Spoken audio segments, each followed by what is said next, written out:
Okay, so the last round team here at Garcia Boxing Academy, and we have Pita Garcia here on the show. So was today Mikey's last day training, Pita?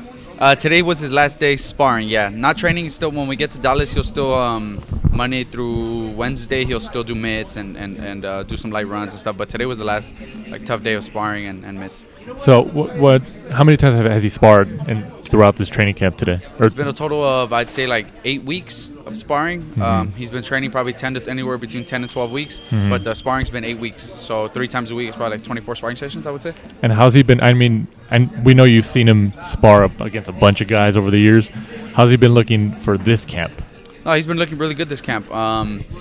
Last Friday, he did up to last week. He did 2 days where he went up to 14 rounds. He did 1 day of 12. This week, the same thing. He did 12 on Monday, and then brought it down after that. But it's been a good camp. We've had some tough sparring with Misael Rodriguez, Lindolfo Delgado, Josito. We have Leo Acevedo, who's fighting on the undercard over there in Dallas, who was also helping out Mikey. Yeah, it's been a good camp. You know, when we were watching him spar and everything, we were talking about other gyms, Vegas and LA and stuff like that. And at the Mayweather boxing gym, they have that notorious, the doghouse. Does the Garcia boxing gym have anything like that? Nah, we don't do anything like that. They, from what I've seen on videos and stuff, it gets a little out of hand over there. They let the guys fight they turn the clock off and just let them go. Nah, that's stupid. With the sparring that we have guys like Virgil, Jose Ramirez, Mikey. They all spar each other with Josito Lopez, Lindolfo, all these guys. If we let them do that, they're just gonna end up getting hurt, and it's pointless. You know what I mean? They don't. Nothing good comes out of that. So we monitor the sparring, make sure they're doing the rounds that they need for their fight, and that's it. They don't need to be doing anything after that. I'm right in thinking that some of the guys live at the house that's adjacent to the gym. Yeah, we have most of the guys when they come from. Right now, we have 3 guys from the Dominican Republic, Carlos Adames, Mariñez, and Hector Garcia. They stay here. Virgil Ortiz, when he comes to camp, him and his dad stay here. We have the cook, Elsa. She stays there with them. She's the one in charge cooking for them and stuff. But, yeah, it just depends on who's here. But we usually have a group of 5, 6, 7 guys staying at the house at the same time. And for making weight for Mikey's, obviously, is that going to be easier now, obviously, because he fought at 130, 135, 147? So now you just kind of work on trying to strengthen him, because obviously this is his second fight up at 147. Yeah, it's been a process of, I'd say, over a year now, because his last fight was last March, and over a year of him getting comfortable with the weight. The weight cut's no problem. He's walking around, I'd say, 7 pounds above 147, around 154 or something like that. The weight is no problem at 147. He goes in healthy, hydrated at the weigh-in. He doesn't have to cut too much weight the night before, a few pounds just to sweat, just to loosen up a little bit. But now the weight's easier at 147. I remember when before you fought Errol Spence, I remember your dad saying that, and even Big G, I think, saying that they didn't want him to fight at 147, but now they're okay with it? No, they all of us would prefer him being at 140. 135, I don't think is good for his body. I don't think it's good for him anymore. He's gonna have to cut a lot of weight to get down to 135, and especially with this, like I said, over a year now that we've been working with him walking around a lot heavier and stuff. 135 would have to be a process of him maybe after this fight getting down to 140, doing a couple fights at 140 and staying active so he could get down to 135 right after, which I don't think will happen. I think 140 is his best weight class, and that's where we would like to see him fight at. But I mean, he wants to challenge himself and try to become a 5-division world champ, which I don't think at least Mexican fighter has ever done it. So that's his goal. He wants to become a 5-division world champ, and that's what we're training him for. But yeah, we would prefer him fighting at 140. I think that's his best weight class. So if he let's just say hypothetically speaking, he gets the world title at 147, is that pretty much the goal attained? Is he going to go back down, or would he keep defending it? I think it just depends on what his options are in terms of fights. I think if he does get that 5th title, he'll have different options where he could unify at welterweight. He could get back down to 140 and maybe fight. There's a bunch of names at 140 right now: Regis Prograis, Josh Taylor, Maurice Hooker. We have Jose, which looks like he might be in line to be fighting Josh Taylor if everything goes as planned. Right. So I mean, it just depends on where the best fights for him are at, what fights interest him the most, what makes the most sense for him. But yeah, the options are 147 and 140. But the main goal for him, I think, is to become a 5-division world champ, which would have to be a welterweight. Has Jessie Vargas ever I'm sure he's came to the gym. Has he ever like sparred with any of your guys' guys? He's never been here. Oh, really? No, he's never sparred with us. No, I've never. Really? No, we've never had Jesse here. Oh wow. See that I'm surprised about that because I mean he lives in Vegas and he's always in SoCal, so I assume. Yeah, he's had a bunch of different trainers in Southern California. He's trained with Freddie Roach. I've seen him with. He trained with what's his name, Alcazar. He's had a bunch of different coaches here in Southern California and Vegas and stuff. But no, he's never been here. When is he eventually going to come to your dad?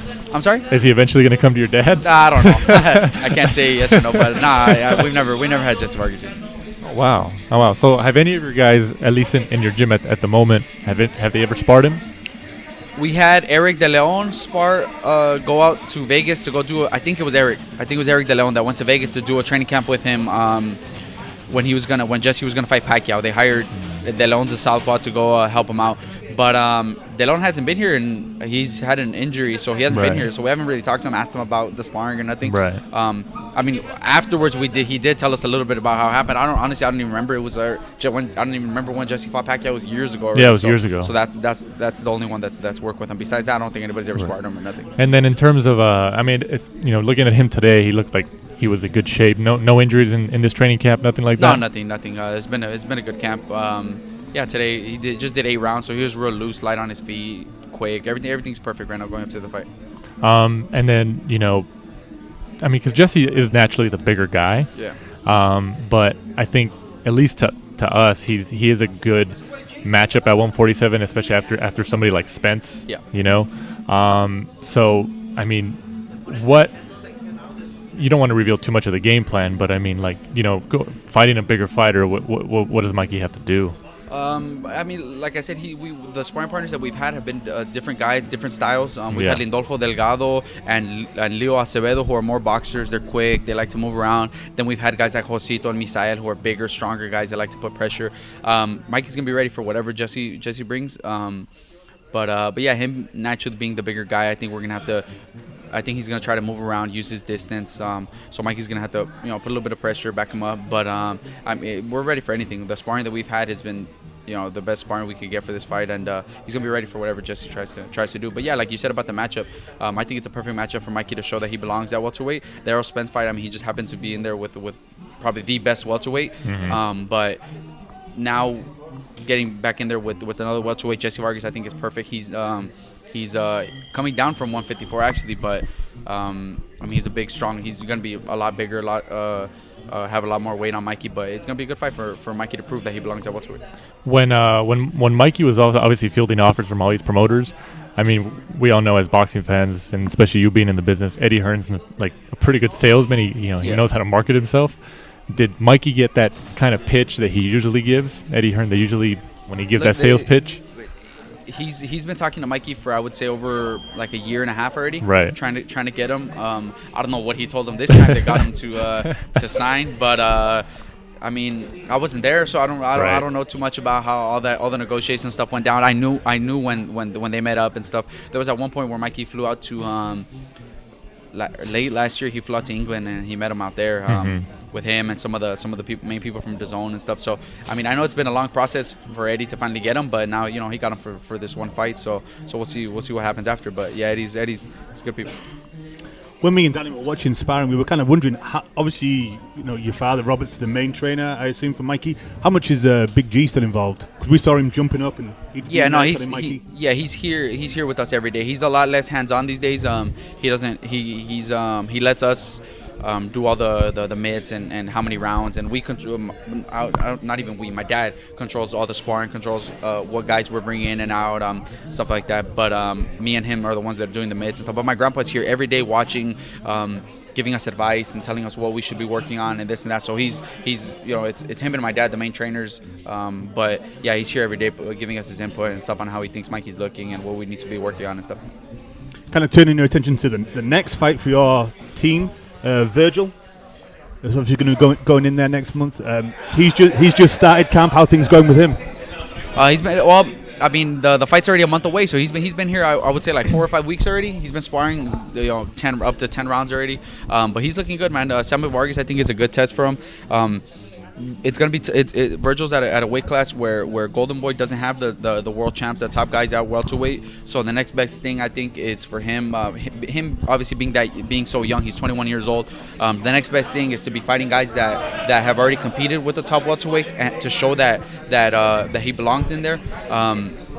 And putting on a better performance than the other guys did. When he fought Mauricio Herrera beat Danny Garcia. They gave it to Danny, but he beat Danny Garcia.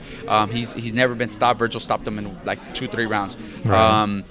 Orozco was somebody that went a lot of rounds with our guy and gave him a tough fight with Jose Ramirez. And then he moved up in weight, so Virgil's a lot bigger and stuff. But him being able to stop guys like that now with Jessie Vargas and who fought, I think, Danny Garcia, I think it was, or Errol Spence. I don't even remember. I think he fought with Garcia. He fought a few of those guys. So now the objective is to put on great performances against these guys that have already been there with the top guys to show that he belongs in there with them, and hopefully eventually get the top guys.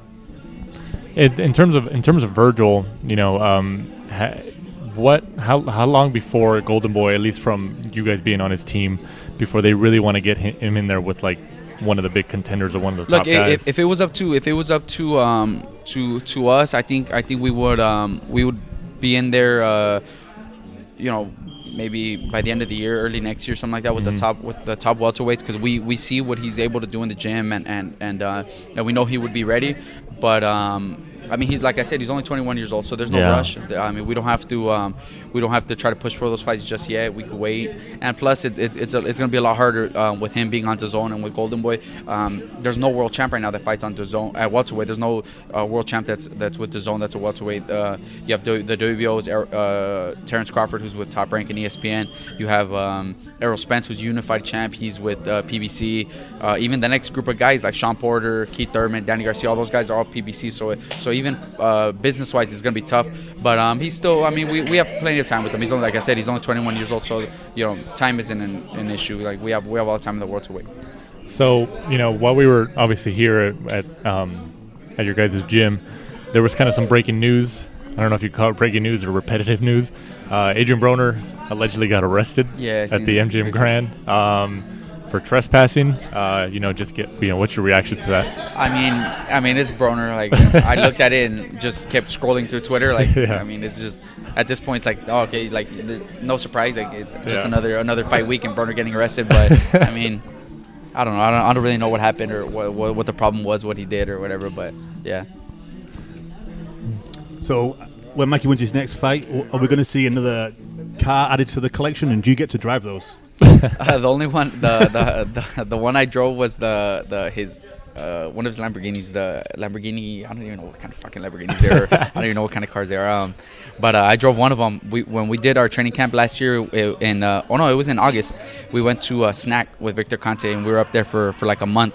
And one of the Saturdays we took the Lambo. It was just me and Mikey, so we took the Lambo up there. And on Saturday we were supposed to come back, but I had never driven it, and he. They took him to the beach that day and worked him out, and they killed him, so his legs were dead. He was just really tired. He wanted to sleep. So on the way back, he told me, he's like, hey, you're going to have to drive. So I was fucking scared. It's scary driving those things, but that's the only one I've driven. But I don't know if he's planning on buying anything new. He hasn't mentioned it, but knowing Mikey, we'll probably see a few more cars after this.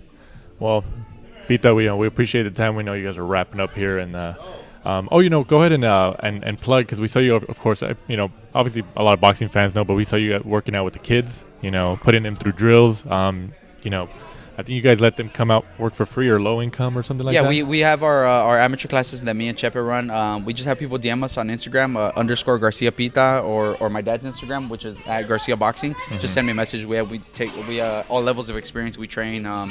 Just send me a message and we can give out the address and stuff, because obviously, like you guys see, it's a house here and stuff, right. So we don't really give out the address to the public like Absolutely, that. Yeah. But whenever we get a message from people that want to train, we let them come check it out. Absolutely, and it is all ages, because there was kids, all ages. We have kids, we have adults, we have everything. Yeah, all levels of experience, all ages. Yeah. All right. Well, we appreciate the time, Pita, and then good luck to you guys next week in Dallas, and hopefully you guys can get the W, and Mikey can get some bigger names at 147, even though you guys don't want him at 147. So, Thank you guys. Thanks. Thank you guys.